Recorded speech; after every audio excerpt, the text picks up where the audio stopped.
Well, we have covered the water crisis, water problems, extremes, groundwater, sea level rise, and so on many occasions. And you can talk about water problems. How many people are water stressed, and you can think of quantity, quality, access, and access can be physical or economic, and so on.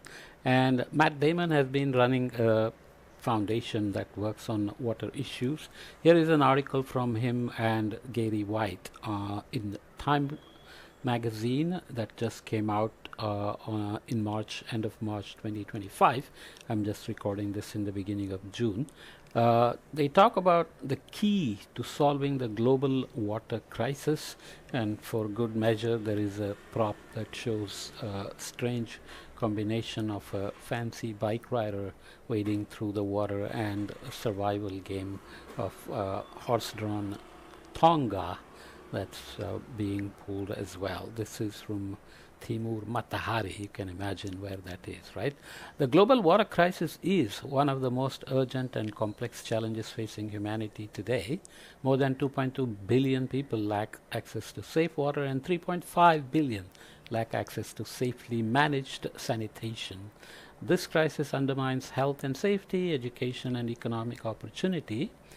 For communities already struggling, the consequences are devastating.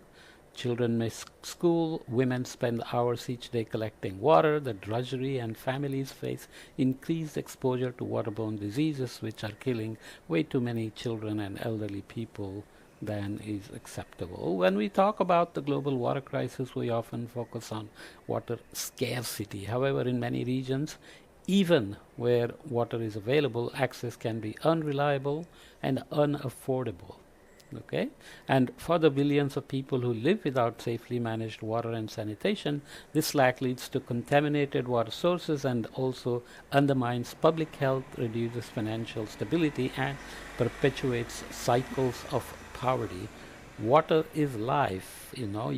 Human body actually can live much longer without food than without water. So water is everything. These challenges are exacerbated due to rising temperatures, prolonged droughts, and extreme weather events, intensifying water scarcity. I think I emphasized it a bit wrong. These challenges are exacerbated due to rising temperatures, prolonged droughts, and extreme weather events, intensifying water scarcity. No, I was right the first way. They are all together. These challenges are exacerbated due to rising temperatures, prolonged droughts, and extreme weather events, intensifying water scarcity and disrupting fragile systems, leaving families, particularly those in poverty, without reliable access to safe water. Okay, I get it. I got it across somehow. In cities like Mexico City, groundwater depletion and erratic weather patterns make water trucks a daily necessity. Without resilient infrastructure, communities face compromised water quality, greater exposure to diseases, and limited economic opportunities. Investing in sustainable water solutions is essential to address immediate needs, safeguard public health, and reduce the escalating costs of climate-related challenges. Achieving safely managed water and sanitation for all by 2030 requires an estimated 114 billion per year starting in 2016, yet with only 28.4 billion US dollars currently being invested annually, a staggering $85.6 billion gap remains, one that keeps millions of families without access to these essential resources. The shortfall isn't just a funding issue, it's the single biggest barrier to solving the global water crisis. Traditional aid alone is not enough to bridge this divide.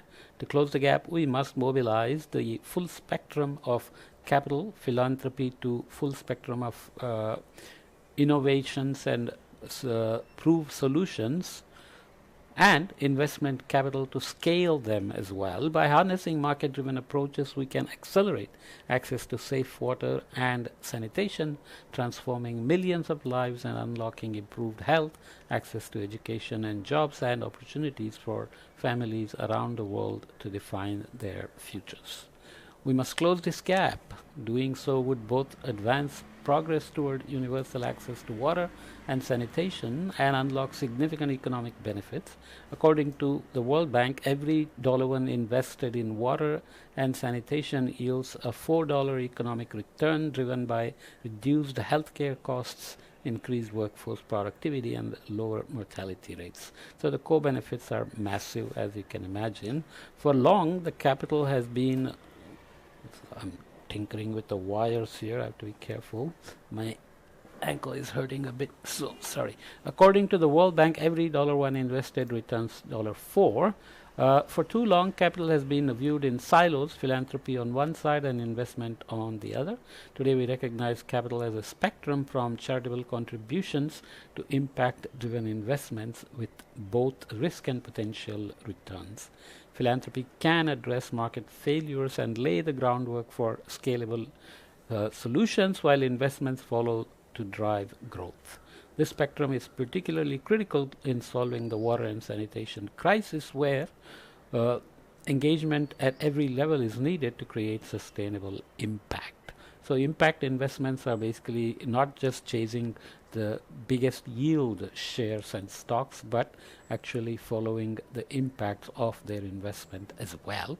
So taking higher risks and risking lower returns. Philanthropy plays a catalytic role by empowering local financial institutions to serve families in need. It helps build markets and strengthen institutional capacity, enabling the development of affordable loan products for water and sanitation solutions, basically fill in the gaps where neither government nor private solutions are available. This foundation attracts impact investors who bring additional capital to expand these efforts and meet growing demand. Together, philanthropic and private investments create a sustainable cycle. Loans are repaid, markets grow, and millions of families gain access to safe water, resulting in improved health, resilience, and financial stability. The global water crisis disproportionately affects women and girls, who spend 200 million hours collecting water globally. In many regions, this time-consuming task prevents them from fully participating in education or income-generating activities, caring for family, and achieving their full potential.